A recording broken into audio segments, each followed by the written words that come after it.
자, 2021학년도 수능 완성 실전 4회 페이지 225쪽 경제학 지문 다시 시작합니다. 사실은 녹화를 마쳤었는데 본의 아니게 중단이 돼서 다시 시작하는 거니까 좀 빨리 서둘러 볼게요. 일단 경제학 지문은 기술 지문과 더불어서 당연하겠지만 개념적인 것들, 기본 개념과 더불어서 어떤 인과관계, 무엇 때문에 이렇게 된다, 어떤 경우 이렇게 되더라.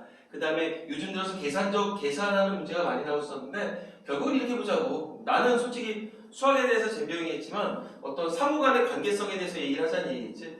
가령 A는 B분의 C다 이랬으면 이게 결국 우리 지문에 나오지는 않을 거야. 반드시 이게 나오는 건 아니겠고, C가 일정할 경우 B가 커지면 A는 작아진다. 그 다음에 B가 일정할 경우 C는 커지면 A는 커진다. 이런 식으로 상호 인과관계에 대해서 나올 거니까 나는 경제학의 젬병인데 이런 거는 필요가 없지 않을까 싶어요. 혹시라도 나는 사실은 경제학 지문을 좋아하는 입장이겠지만 우리 친구들이 경제학을 굉장히 불편하게 생각을 하거든요. 그리고 지금 보는 바와 같이 여기서는 어떤 인플레이션, 디플레이션에 대해서 나왔단 말이야. 근데 사실 올해 수능 특강에서도 뭐가 났었냐면 총수요와 이자율, 그 다음에 완전 경쟁 시장이라고 하는 그래프가 났었잖아요. 처음에 볼 때는 우리 친구들이 막상 불편하게 여기는데 막상 뚜껑 열려고 하면 이러면서 굉장히 이렇게 습득하는 것이 빨랐어요. 그러니까 너무 겁먹지 말고 출발합니다. 참고로 여기는 지금 신관이겠고 혼자 촬영하고 있고, 그 다음에 소리가 섞이는 걸 방지하기 위해서 혼자 촬영하고 있고, 소독은 다 마쳤고, 그 다음에 이제 이 강의가 끝나면 바로 다시 소독을 할 거니까 딕션이 정확하게 전달하기 위해서 마스크를 벗고 촬영합니다. 자, 본문을 보기 앞서서 우리가 먼저 문제를 보면서 어떤 식으로 출발할지 봐야 되겠지. 자, 기업 피쇼 효과 있네. 자, 니은 먼델 토빈 효과 있네. 그 다음 용어 물어보는 게 나오나봐. 그 다음 디귿, 정부가 민간에 세금을 부과하는 것과 같은 효과. 오케이. 이걸 인플레이션 조세라고 하는데, 자, 문제를 넘기기 전에 일단 개념적인 것들을 크게 체크를 하고서 가자고. 시간 1초라도 벌어야 될 거 아니야. 자, 그 다음에 20번 문제 가볼게요. 자, 윗글에 대한 설명으로 가장 적절한 것은, 가장 적절하된다. 그럼 뭘까? 가볼까? 특정 경제 변수의 변화에 대한 특정 현상이 경제에 가져오는, 그 다음에 특정 현상이 경제에 미치는, 그 다음에 특정 경제 변수의 상승과 하락이, 특정 현상이 경제에 미칠 영향. 키워드는 두 가지밖에 안 났어. 경제 변수, 그 다음에 특정 현상, 이런 것들이 우리 본문에 나온다는 얘기겠지. 그럼 스킵을 하고 넘어갈게요. 자, 그 다음 22번 가볼까? 기업과 니은을 비교한 것으로 아까 전에 우리가 넘기기 전에 슬쩍 확인했었죠? 자, 기업은 이문단위가 3문단위가 왼쪽 상단에 놨던 것 같은데 피쇼 효과 같고, 그래 헷갈리지 않게 빨리빨리 적어놓을까? 그 다음에 니은은 뭐였었어? 아까 먼델 토빈 효과였던 것 같아. 일단 그렇게 적어놓고서 넘어가 볼게요. 자, 다음에 21번 가볼까? 윗글에 대한과 일치하지 않는 것은 추론적 독해가 될 수가 있겠고 사실적 독해가 될 수가 있겠지. 자, 인플레이션과 디플레이션은 어쩌고저쩌고 나와 있나봐. 그 다음에 명목의 자유 어쩌고저쩌고 실질이 자유 이게 뭐야. 그 다음에 물가 변화가 완전히 예상되는 상황, 그 다음에 디플레이션이 발생할 경우, 그 다음에 예상치 못한 인플레이션이 발생할 경우.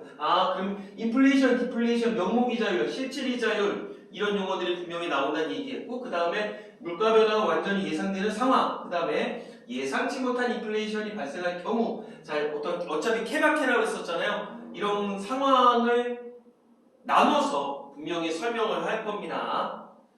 그 다음에 23번 문제가 있겠지? 다음 페이지구나. 자, 디귿의 의미를 이해한 것으로 가장 적절한 거. 디귿이 뭐였었냐면 아까 전에 크게 체크를 했었는데 정부가 민간에 세금을 부과하는 것과 같은 효과. 인플레이션 조세라고 했었잖아. 세금을 부과한다면 당연히 민간 입장에선 뭔가 부담이 커지겠고 손해와 이득 측면으로 한다면 손해겠지. 그 정부가 뭔가를 조세를 부여하는 거니까 정부 입장에서는 이득이라고 볼 수 있지 않을까? 그걸 머릿속에 이제 상식적으로 두고서 가자는 얘기야. 자, 밑에 보니까 아이고 계산 문제가 났습니다. 쫄지 말자고. 자, 민간의 실질 구매력 감소분 델타 P분의 M이래. 자, 델타는 변화율이라며.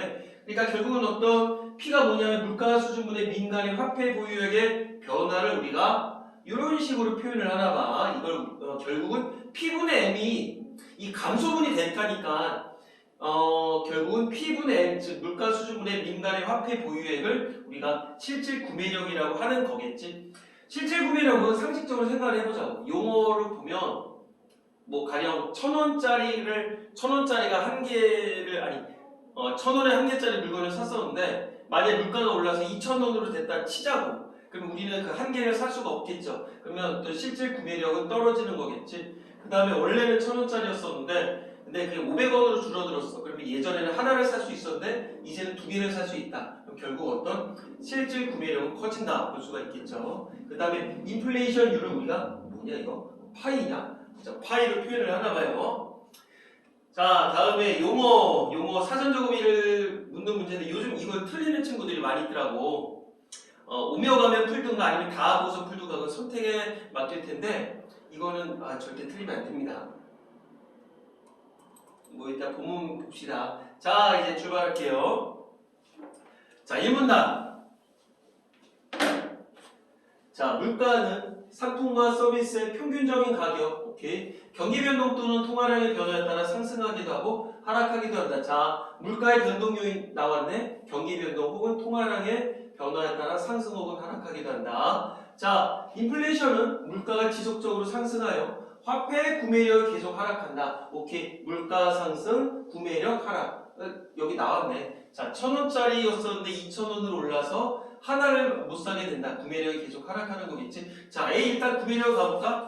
아니면 여기 문단을 끝나고서 가봐야 되겠지. 현상을 말하면 자, 디플레이션은 반대로 물가가 지속적으로 하락하여 화폐 가치가 계속 상승하는 현상을 말한다. 물가랑 화폐 가치는 반비례다. 이렇게 아예 적고 넘어갈까? 뭐 공간이 있으면 우리 친구들이 따로 적어두기 바랍니다. 자, 물가가 오르면 화폐 가치는 여기 아마 지금 화면에 안 나올 거야. 화폐 가치는 떨어진다. 왜? 물가가 떨어지면 1,000원에서 500원으로 떨어졌으면 예전에는 하나밖에 못 샀는데 이제는 두 개를 살 수가 있는 거잖아. 그럼 내 값어치, 1,000원의 값어치는 커진 거니까 화폐 가치가 커지는 거겠지. 자, 이러한 인플레이션이나 디플레이션이 발생할 경우 여러 가지 경제적 비용이 초래가 됩니다. 자, 1문단에서는 뭐 특별할 거 없었어. 물가와 어떤 인플레이션, 디플레이션의 어떤 용어적인 그 설명 뭐 했었고요. 자, 그 다음에 24번 1번 문제 가볼까? 개인이나 단체가 어떤 재화나 용역을 살 수 있는 재력, 이걸 구매력이라고 한다. 체킹하고 넘어가야 되겠지? 맞죠? 자, 2문단으로 갈게요. 자, 물가가 변화하면 금액이 고정된 자산의 실질 가치가 변화한다. 자, 물가가 변화하면 금액이 고정된 자산의 실질 가치가 변화한다. 예를 들어 10년을 100만 원을 받는 적금에 가입한 경우 오케이, 10년을 100만 원. 10년 동안 물가가 10배 상승했다면 만기시 지급받는 100만 원의 구매력은 10년 전 10만 원의 구매력에 불과하게 된다. 왜? 그만큼 뭐 물가가 상승했다니까. 이처럼 고정된 금액을 수령하는 계약을 체결한 사람은 인플레이션이 발생하는 경우 손해를 본다. 인플레이션이 발생하면 손해를 보고 디플레이션이 발생한 경우 이들은 이득을 보게 된다.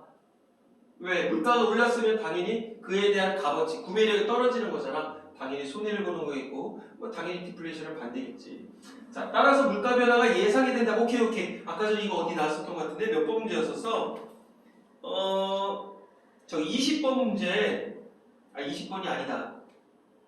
21번 문제. 그쵸. 물가 변화가 완전히 예상되는 경우 그런 식으로 3번 선택지에 나왔었잖아요. 한번 탁 떠올리고서 넘어갈 필요가 있을 것 같아. 경제 주체는 예상되는 물가 변화를 반영을 하여 손해를 보지 않도록 계약 조건을 정하겠지. 당연하지. 10년 후 이렇게 될지 우리는 모르잖아. 근데 만약 예상이 돼. 그러면 상식적으로 그러지. 나 이거 10년 후다 아무것도 이거 이득이 없잖아요. 그럼 그런 거를 고려를 하고선 계약 조건을 정하겠지. 자, 어느 두 시점 간에 여기서는 어떤 10년이겠지. 물가 수준의 변화를 인플레이션율이라고 한다. 자, 개념 박스를 쳐놓을까? 두 시점 간의 물가 수준의 변화를 인플레이션율이라고 하는구나. 오케이. 자, 하는데 실질이자율과 명목이자율 그리고 인플레이션에 대한 예상치 기대 인플레이션율의 관계를 나타낸 피셔 방정식에 따르면 피셔 방정식이 뭐라고? 실질이자율, 명목이자율 그리고 인플레이션율 위에서 설명한 이것에 대한 예상치 기대 인플레이션율의 관계를 나타낸 피셔 방정식. 그럼 실질이자율이 무엇인지 알아야 되고 명목이자율이 무엇인지 알아야 되고 인플레이션율을 여기서 설명을 했었으니까 인플레이션율이 합과 같다. 그 다음에 이렇게 하면 명목이자율은 실질이자율과 기대 인플레이션율의 합과 같다. 오케이, 자 공식 하나 나왔어. 아마도 23번 문제 아까 전에 막 무슨 델타 나오고 막 그딴 거 있었잖아. 거기서 이 관계성에 대해서 분명히 물어보는 게 나오지 않을까 싶어요. 이번 지문 같은 경우는 지문 맨 마지막에 어떤 명목이자율이 무엇인지 실질이자율이 무엇인지에 대해서 실질적으로 설명해 준 건 없어. 근데 내 기억에 명목이자율과 실질이자율이 우리 거기에 나왔었어. 그 다음에 기회비용과 더불어서 2021년도 올해 수능 특강 완전 경쟁 시장인가 거기 나왔던 걸로 기억은 하고 있거든요.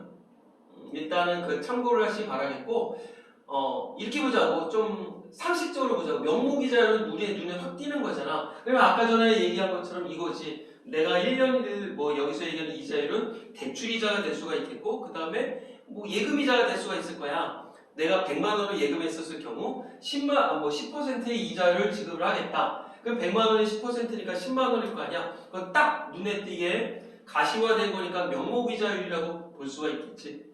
그럼 실질이자율은 뭘까? 근데 1년으로 했었는데 만약에 1년 동안에 물가가 막 오를 수도 있어. 그러면 나의 경우 100만 원을 아까 전에 예금을 했었고 빌리든 예금을 하던 간에 100만 원을 거래를 했었고 거기에 10%의 이자가 붙는다 그랬었는데 물가가 올랐어. 그러니까 110만 원이야. 어떤 값어치의 역할을 못한다는 얘기지. 그래서 그런 것들 어떤 변화되는 물가를 고려한 이자율을 우리가 실질 이자율이라고 부르는 거겠죠? 당연하겠지. 혹시라도 몰랐으면 이참에 알아두기 바라겠습니다. 자, 중요한 건 명목이자율은 우리가 인터레스트 레이트에서 우리가 명목이자율을 I로 보통 표시를 해요. 그 다음에 실질이자율은 리얼 인터레스트 레이트에서 R로 표현을 한다고 보면 되겠고 그 다음에 기대 인플레이션율의 합과 같대. 기대니까 익스펙티드 아닐까? 그 다음에 저 뒤에서 아까 무슨 인플레이션율인가? 아까 어디 있었어? 23번에서 인플레이션율을 우리가 파이를 표현한다며. 자, 그럼 일단 이 공식이 나왔었어. 그럼 적고 넘어가야 되겠지? 나라면 적고 넘어갈 거야. 자, 명목이자율 I는 뭐랑 뭐의 합과 같다? 자, 실질이자율 R 더하기 그 다음에 기대 인플레이션율 그래서 expected pie의 합과 같다. 그러면 절대적으로 내가 출제위원이라면 난 이거 안 내. 거꾸로 내겠지. 실질이자율을 물어보겠지. 결국 R은 뭐겠어? 결국 실질이자율 R은 뭘까? 자, 명목이자율 I에서 뭘 빼면 된다? 자, 기대 인플레이션율, 기대 파이 R을 뺀 것과 같다. 꼭 적고 넘어가기 바라겠습니다. 자, 이때 명목 변수는 화폐 단위로 나타낸 변수를, 실제 변수는 실물의 수량 단위로 표현된 변수를 의미한다. 자, 명목 변수, 화폐 단위래. 그거겠지. 100만원, 10만원, 눈에 딱 띄게 말 그대로 변하지 않잖아. 마술 부리지 않는 이상 변화가 없으니까 이건 나타낸 어떤 화폐 단위로 나타냈겠고, 실제 변수는 실물의 수량 단위래. 여기서는 어떤 구도있지 생산량, 그 다음에 수요량, 그런 거겠지.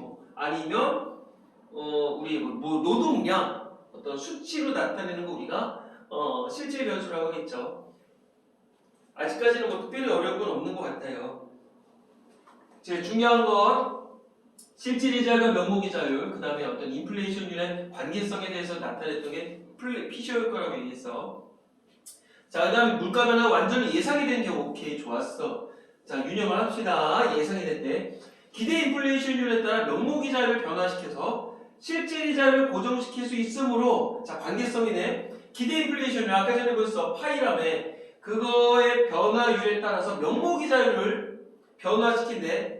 그래서 실질이자율을 고정시킬 수 있대. 당연한 거겠지. 기대 인플레이션이 오르면 명목이자율을 오를까? 왜? 명목에서 기대 인플레이션을 빼면 실질이자율이었잖아. 그러니까 기대 인플레이션율을 높이면 명목이자율을 높일 수가 있겠지? 그러면 실질이자율을 고정시킬 수가 있겠지. 자, 그래서 물가 변화에도 불구하고 화폐의 구매력을 일정하게 유지하는 계약. 화폐의 구매력을 일정하게 유지한다. 결국 이게 뭐야? 어떤 고정이 됐다는 얘기겠지. 자, 화폐의 구매력을 일정하게 유지한다. 아, 이거는 실질 이자율을 고정시키는 것과 같구나. 그러면 명목 I에서 아이고 잘못 적었구나. 2파인데. I에서 2파를 뺀 것이 결국 어떤 실질 이자율을 고정한 거겠고, 그렇게 되면 화폐의 구매력을 일정하게 유지할 수가 있겠구나. 이와 같이 기대 인플레이션의 변화와 명목이자의 변화 사이 1대1의 관계가 성립이 되는 걸 우리가 뭐라고 한다? 아, 이거 피쇼 효과라고 하는구나. 오케이, 좋았어. 자, 그러면 기대 인플레이션율, 즉 2파이가 1이 변하게 되면 명목이자율 I가 1이 변화된다는 얘기고, 실질적으로 실질 이자율은 변함이 없다. 그래서 어떤 화폐의 구매력은 일정하게 유지된다. 이걸 우리가 뭐라고 그런다? 피셔 효과라고 얘기를 합니다. 오케이. 좋은 정보 얻고 갑니다. 자, 다음에 하지만 그 위에서 아까 전에 분명히 그거 있었잖아. 예상이 될 경우였었어. 그리고 피셔 효과가 나왔단 말이야. 근데 하지만 나왔었네. 하지만 자, 여기 어디까지 가냐? 하지만 이 명문대지 모르겠다. 아까 전에 하지만은 3분 나가, 그치? 하지만 물가 변화가 완전히 예상된 경우에도 경제적 비용은 발생을 하는데, 대표적인 예가 인플레이션 조세와 먼델 토빈 효과다. 오케이. 자, 인플레이션 조세, 먼델 토빈 효과는 물가 변화가 완전히 예상된 경우에 발생하는 경제적 비용이라고 볼 수가 있나 봐. 자, 예를 들어서 정부가 화폐를 증발하여 인플레이션이 발생하는 경우 예금자와 달리 화폐 보유자는 이자를 지급받지 못하므로 사전 인플레이션이 예상된다 하더라도 명목의자의 인상과 같은 방법을 통해 화폐 배율로 인한 실질 가치 하락을 보상받을 수 없다. 야, 끊었어. 자, 일단 증발이라는 용어 한번 머리 식히는 경우 한번 가볼까? C번 24번에 3번 정해진 수보다 더 늘려 내보낸다. 정부가 화폐를 증발. 정부가 이거 바꿔치기했고, 정부가 화폐를 정해진 수보다 더 늘려 내보내면 인플레이션이 발생하래. 3번 맞네. 아이고, 야, 아까 저희 B번 확인 안 했다. B번이 뭐였었니? B번이 뭐였었냐면 수령이라고 했었거든. 이 문단에다 수령. 돈이나 물품을 받아들인다. 24번 2번 지문도 맞겠죠? 자, 그럼 아직까지는 다 체크를 했고 10번까지 다 맞았습니다. 자, 한번 가볼게. 자, 증발했어. 화폐를 또 늘렸어. 그러면 당연히 인플레이션이 발생하겠지. 왜 통화량이 늘어나니까 화폐 가치가 떨어지는 거겠지. 그렇게 되면 예금자, 은행에 넣어둔 사람은 이자를 지금 받을 거 아니야. 근데 화폐를 갖고 있어서 그러면 사전에 인플레이션, 말 그대로 물가가 오른다고 생각을 했더라도 어떤 명목 이자율을 바꿔서 실질 이자율을 고정시킨다. 아까 피셔 효과에서도 얘기했었는데, 이런 방법을 통해서 어떤 그 실질 가치의 하락을 나는 보상을 받을 수 없어. 그러면 이러겠지. 누가 그러랬어? 은행에 넣어두지 그랬어. 이런 얘기를 할 수가 있겠지만, 이 사람들에 대한 어떤 보호책을 마련하자, 이거 아닐까? 따라서 화폐를 보유할 경우 뭐 하지 않고, 즉 예금을 하지 않고, 은행에 예금을 하지 않고 화폐를 보유할 경우에 물가 상승에 따른 실질 구매력 감소로 인해 손해를 보게 되고, 왜? 실질 구매력 감소로 인해 손해를 보게 돼. 왜? 화폐의 가치가 어떻게 됐으니까? 화폐의 가치가 떨어졌으니까. 빨리빨리 체크를 해야 되겠지. 화폐의 가치가 떨어졌으니까 멍청하게 바보같이 이런 용어 쓰면 안 되는데, 자, 이렇게 어리석게 거기다 높아진다 낮아진다 그렇게 지금 그렇게 쓸 시간적인 여유가 없잖아요. 자, 반대로 정부는 그만큼 이득을 보게 된다. 그치? 얘는 저금 안 해놨으니까 이런 거 명목이자율의 인상을 통해서 어떤 이자를 지급받지를 못하니까 얘네 입장에서 말 그대로 화폐를 보유한 사람들은 즉 손해를 보는 거겠고, 결국은 반대로 정부는 그만큼 이득을 보게 되는 거겠지. 왜? 이자율 지급을 안 해도 되는 거니까. 오케이. 그러면 민간의 손해가 결국 누구한테 이전이 되는 거야? 정부한테 이전이 되는 거네. 이처럼 인플레이션이 발생하면 민간 부분에서 정부 부문으로 부의 재분배가 발생하는구나.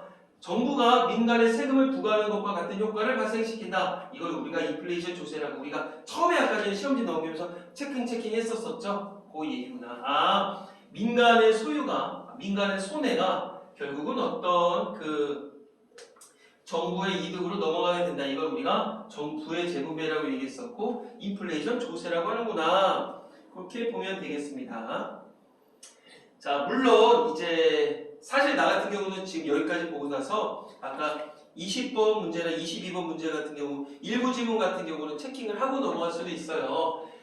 근데 이제 3학년이 돼서 이제 실전이 됐다고 치자고 그랬을 경우 아마도 시험지를 왔다 갔다 하면서 보는 게 굉장히 좀 더 뭐랄까 막 시간에 쫓긴다는 느낌을 가질 수가 있거든. 그래서 만약에 10분이다 좀 딴소리일 수도 있겠지만 10분에 내가 이 지문을 해결을 해야 돼. 근데 문제가 3개야. 그럼 그런 얘기 있죠. 뭐 2년, 뭐 2개월, 뭐 6년간, 뭐 6년간 내가 뭐 나무를 깎아야 된다면 나는 5년 동안 도끼를 갈 건데 이제 그런 얘기 들어본 적 있잖아. 그러니까 10분 동안 문제를 풀 거면 만약 문제가 3개야. 퀴즈가 3개라 치자. 그러면 사실적으로 이러겠지. 지문을 3개 7분 동안 읽고 3분, 뭐 1분, 1분, 1분 문제를 풀겠지만 그러기보다 차라리 8분 동안 완전한 정독을 하는 거야. 완전한 정독을 하고서 남은 2분 동안의 문제는 이거가 정확하게 이해만 된다면 문제 푸는 데는 시간이 오래 걸리지 솔직히 않거든요. 그러게 낫지 않을까 싶어. 그래서 더군다나 지금 이제 화면을 나 혼자 왔다 갔다 해야 되기 때문에 좀 혼란스러울까봐 이렇게 보는 거니까 지금 지문을 다 보고 문제를 풀든가 아니면 여기까지 보고서 요거를 보고 나서 해결할 수 있는 문제를 찾아서 하든가 그거는 학생들의 선택에 맡기겠습니다. 자, 다음에 가볼게요. 자, 또한 물가 변화 완전히 예상되는 경우를 하더라도 계속적으로 물가 변화 예상되는 경우에 대해서 얘기했지. 피시 효과 얘기했었었고 그 다음에 뭐 물가 변화 예상될 때 무슨 비용이 발생하는 거 아까 뭐라 그랬었어? 뭐 인플레이션 조세 그 다음에 먼데 토빈 효과라고 얘기했잖아. 근데 마찬가지로 물가 변화 완전히 예상되는 경우를 하더라도 명목이자율의 변화폭과 기대 인플레이션의 변화폭이 다를 경우 실질이자율이 변화할 수 있다. 맞네. 자, 실질이자율, 실질R은 명목 I에서 기대 2파이를 뺀 거였었는데 이 명목이자율의 변화폭과 기대 인플레이션의 변화폭이 다른데 실질이자율의 변화를 하겠지. 그치? 명목은 요만큼 변했어. 근데 실질이자율은 이만큼 변한 거야. 그럼 당연히 아니 기대 인플레이션은 이만큼 변한 거야. 그럼 당연히 실질이자율은 이만큼 변하겠지. 예를 들어 디플레이션이 발생했어. 자, 물가가 떨어졌나 봐. 기대 인플레이션율이 의미될 때 그러면 아까 전에 뭐였어? R은 뭐 여기다 적어줄게. 혹시 안 보일 수도 있으니까 I에서 뭐 2파이였었잖아. 맞죠? 자, 실질은 명목에서 뭘 뺐어? 자, 기대 인플레이션을 뺐단 말이야. 근데 이게 기대 인플레이션율이 디플레이션이 발생했대. 즉 말 그대로 물가가 떨어졌었나 봐. 그럼 마이너스가 된다면 I에서 마이너스를 빼야 되는 거니까 플러스가 되는데 기대 인플레이션이 하락한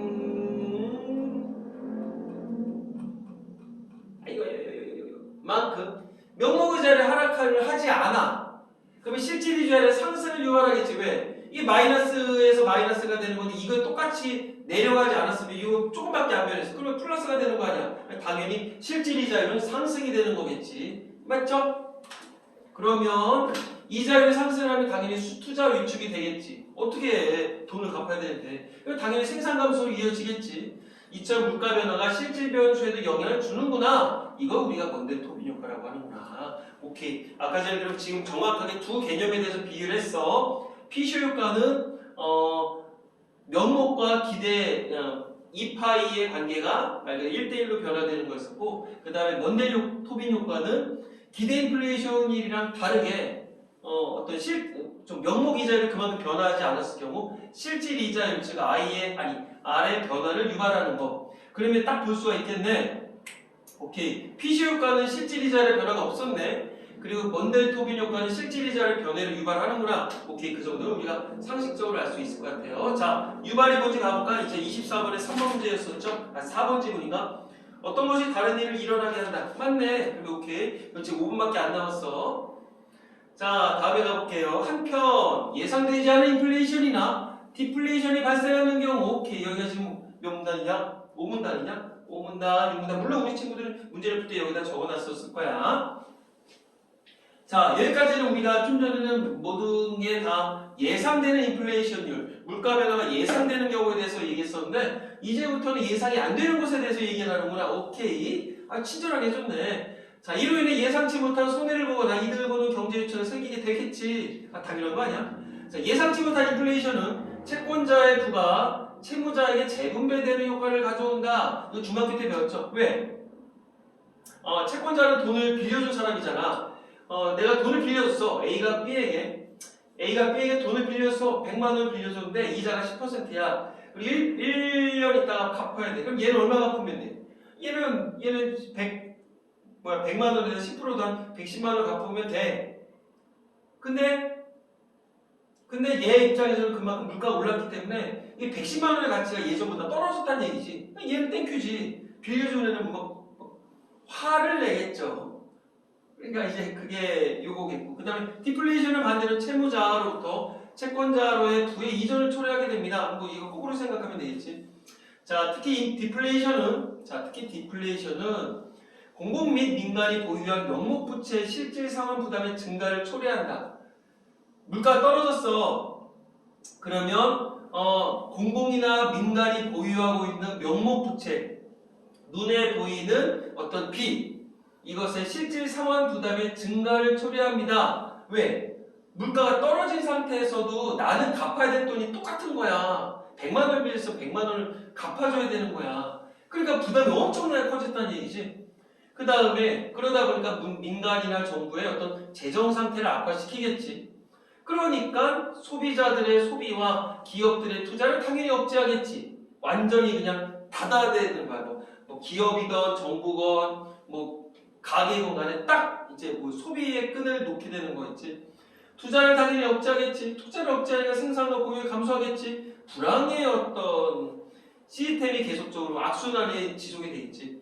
이처럼 명목부채의 실질 상환 부담 증가로, 이게 뭐 때문이었어? 아까 디플레이션 때문이었지. 파산과 불황이 촉발되는 디플레이션을 부채 디플레이션이라고 하는구나. 그래, 어려울 것도 없죠. 부채 디플레이션은 이게 혹시나 일주일에 매일같이 좀 음성 녹음해서 일부 친구들 주고는 있는데 효과적으로 쓰고 있는지는 사실 의문이에요. 근데 내 나름대로 어떤 그 진정성을 담아서, 진정성이 뭐가 중요해서 결과가 중요하겠지만 좀 중요 포인트들만 얘기를 하고 있으니까 그렇다고 생색내기용도 아니고 부디 잘 이용하기 바라겠고, 이 지문도 언젠가는 시험에 나올 것 같아. 그래서 한번 남겨놓는 거니까 친구들이 잘 쓰기 바랍니다. 괜히 딴소리 했다. 자, 그래서 부채 디플레이션이라고 했고, 부채 디플레이션은 공공 및 민간 채무자의 대차 대조표 악화, 투자 및 다 해주라고 이런 거 있나봐. 투자 및 생산 감소하나봐. 부실 채권 급증하나봐. 금융기관 부실화로 디플레이션의 악순환을 야기하겠지. 당연한 거 아니겠어? 자, 그럼 여기까지는 이게 오문단이었었나? 여기서는 어떤 예상치 않은 디플레이션과 인플레이션이 발생했을 경우 어떤 각 경제 주체들이 어떤 식으로 이득을 보며 어떤 식으로 손해를 보는지에 대해서 비교했었습니다. 자, 이제 대망의 마지막 단락입니다. 6문단. 예상치 못한 물가 변화로 인해 초래되는 가장 큰 문제점은 시장의 효율적 자원 배분 기능을 저해한다는 것이다. 5문단에서 예상치 못한 물가 변화로 인해서 특히나 디플레이션의 발생으로 인해서 각 경제 주체들이 얼마만큼 손해를 보는지에 대해서 얘기를 했었단 말이야. 근데 그 중에서도 가장 큰 문제점은 어떤 시장의 효율적 자원 배분 기능이 저하된다. 음료수 마셨습니다. 미안합니다. 시장 경제에서는 자원의 효율적 배분이 가격에 의해 이루어진다. 그치? 자원의 효율적 배분이 어떤 시장 가격에 의해 이루어지는데, 소비자는 당연히 가격을 보고 소비 여부를 결정하겠지. 그리고 기업은 가격을 보고 생산량을 결정하겠지. 이거 있잖아. 당연히 아주 기본적인 수요 공급 곡선, 프라이스와 퀀티티의 관계에서 수요 디맨드의 곡선, 그 다음에 서플라이, 공급의 곡선. 이거 얘기를 하는 거네. 예를 들어 기업은 자신이 생산한 상품의 가격이 상승을 하면, 그치? 기업은 생산한 상품의 가격이 상승하면 공급량을 늘리겠지. 땡큐지. 이는 시장 실패가 발생하지 않는 한 자동적으로 자원의 효율적 배분을 달성한다. 그러니까 거꾸로 시장 실패가 발생을 하면 자원의 효율적 배분을 달성하지 못한다는 얘기네. 근데 예상치 못한 인플레이션이 발생할 경우엔 중요한 건 예상치 못한 인플레이션이 발생한 거야. 상품 가격의 상승이 시장에서의 초과 수요로 인한 상대 가격 상승 때문인지 또는 일반적인 물가 상승 때문인지를 구별하기 어렵다. 오케이. 그러면 인플레이션율, 즉 그 중에서도 예상치 못한 인플레이션이 발생했었을 경우 물가가 오르긴 하는데 그게 어떤 초과 수요, 뭐 더 많이 사서 오르게 되는 건지 아니면 그냥 단순한 물가 상승 때문인지는 우리가 알 수 있다는 거 없다는 얘기야. 없다는 얘기네. 만약 인플레이션율에 의해서 상품 가격이 상승했음에도 불구하고 자, 물가가 올라서 가격이 상승했어. 그럼에도 불구하고 기업들이 생산량을 늘리게 된다 하면 당연히 이는 자원의 비효율적 배분을 낳겠지. 물가가 올랐어. 뭐 이런 어떤 초과 수요 때문이 아니라 물가가 막 올랐어. 그러니까 상품 가격이 올랐어. 그랬는데 나는 막 생산량을 늘리게 된 거야. 그러면 수요가 늘어야 되는 거 아니야. 수요가 사람들이 써야 되는 거, 사고자 하는 욕구가 늘어나야 되는데 그거에 변화는 없고 그냥 가격만 올랐어. 생산량만 늘렸어. 근데 어쩌다가 물가가 뚝 떨어졌어. 그럼 어떡할 거야? 빼박이죠. 그러니까 자원의 비효율적 배분을 낳게 된다. 이런 얘기가 아닐까 싶어요.